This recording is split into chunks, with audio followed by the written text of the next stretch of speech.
प्रियंवदा तिवारी और आप देख रहे हैं तिलक पत्रिका।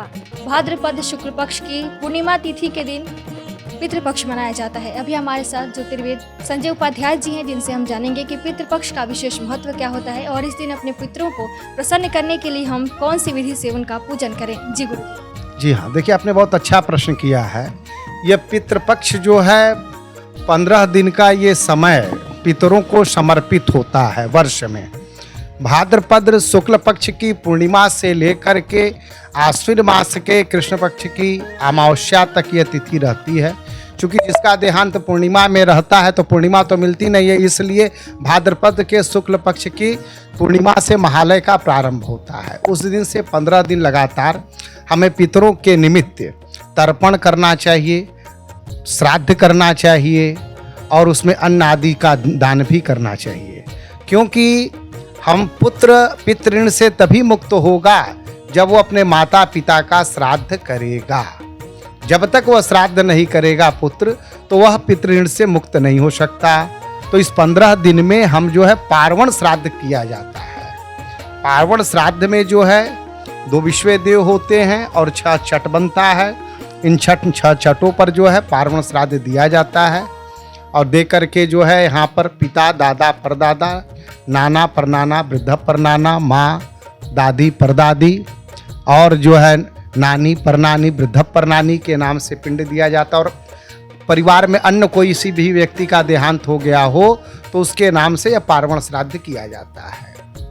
अब यदि किसी की माँ का श्राद्ध हो तो विषय नहीं जानकारी है, अगर ऐसे तो श्राद्ध करने का विधान है। जिस तिथि पर व्यक्ति का जातक का देहांत होता है वही तिथि जब आपके पितरपक्ष में मिलेगी, महालय में मिलेगी, तो उसी तिथि पे किया जाता है। अब मान लीजिए किसी के माँ को अपने श्राद्ध करना और माँ का श्राद्ध की तिथि अगर उसे नहीं मालूम है तो मात्र नवमी के दिन वो अपनी माँ का श्राद्ध कर सकता है। चतुर्दशी के दिन यदि कोई शस्त्र से अकाल मृत्यु अगर मरा हुआ है तो उसका श्राद्ध कर सकता है।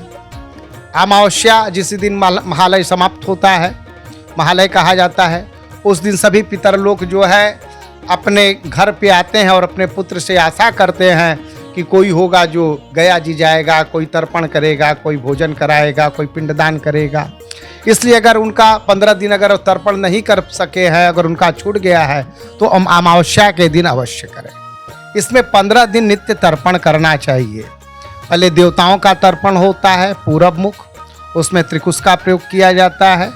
उसके बाद त्रिकुश और चावल का और सफ़ेद फूल रहता है। फिर उसके बाद उत्तर मुख जो है आपके ऋषियों का किया जाता है। उसमें जो है पूरब मुख जनेऊ शव्य होता है, उत्तर मुख में जनेऊ कंठी होता है, उसमें भी जो है त्रिकुश होता है और आपके जौ का प्रयोग किया जाता है। और फिर उसके बाद दक्षिण मुख में अपने पितरों का तर्पण किया जाता है। उसमें अपशव्य हो जाते हैं। अपशव्य होकर के मोटक और काली तिल के द्वारा अपने पिता, दादा, परदादा, माँ, दादी, परदादी, नानी, परनानी, वृद्ध परनानी, नाना, परनाना, वृद्ध परनाना, मामा, चाचा, पिताजी, बड़े पिताजी और बंधु बांधव को किसी का भी देहांत हुआ हो तो उनको आप नित्य पहले स्नान करने के बाद तर्पण करना चाहिए।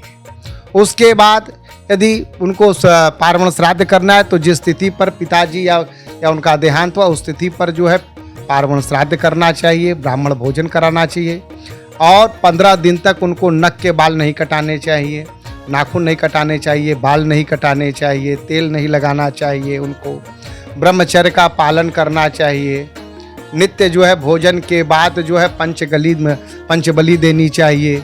गाय को, कुत्ते को, कौवे को, देव बलि और पिपलादि, ये मिलाकर के 5 बलि जो है नित्य देनी चाहिए। और जिस दिन पार्वण श्राद्ध हो उस दिन भी बलि देनी चाहिए और ये पितरों के प्रति समर्पित विशेष कर्म कहा जाता है। जय विश्वनाथ। गुरुजी, पितृपक्ष में हमें क्या करना चाहिए और क्या नहीं करना चाहिए?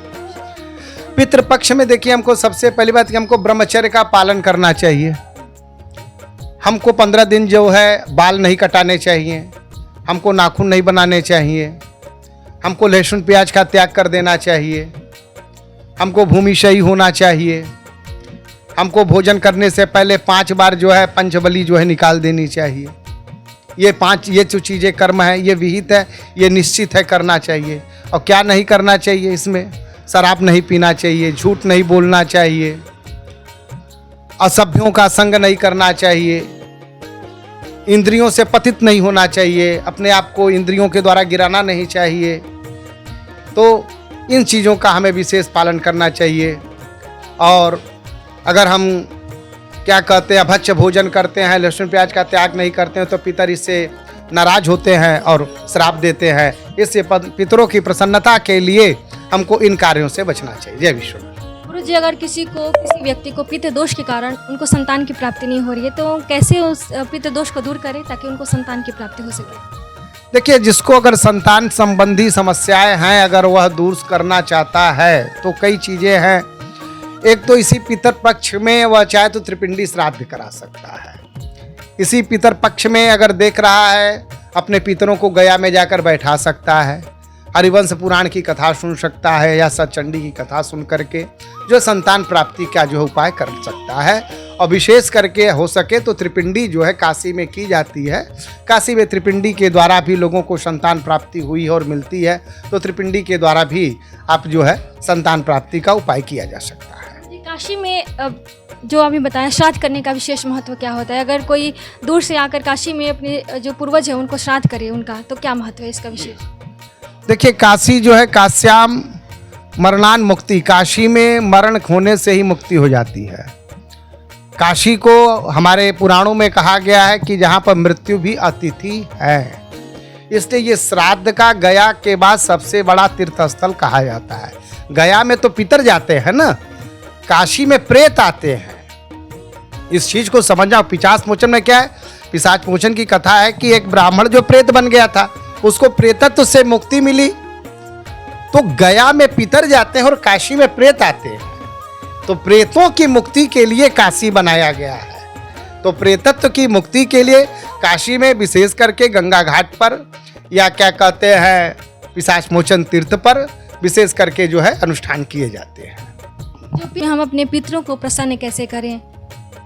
देखिए, पितृपक्ष में हमें अपने पितरों को प्रसन्न करने का सबसे सरल उपाय मैंने कहा कि तर्पण है।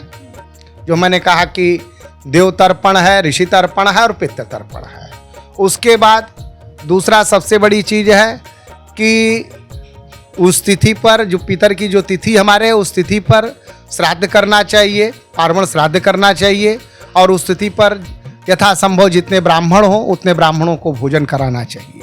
इतना कर्म कराने से हमारे पितर जो है प्रसन्न होते हैं। और भोजन कराने के पहले जो है 5 जगह जो है ये दुनिया निकालने की जो प्रथा है, उस कर्म को करना चाहिए। इससे हमारे पितर प्रसन्न होते हैं।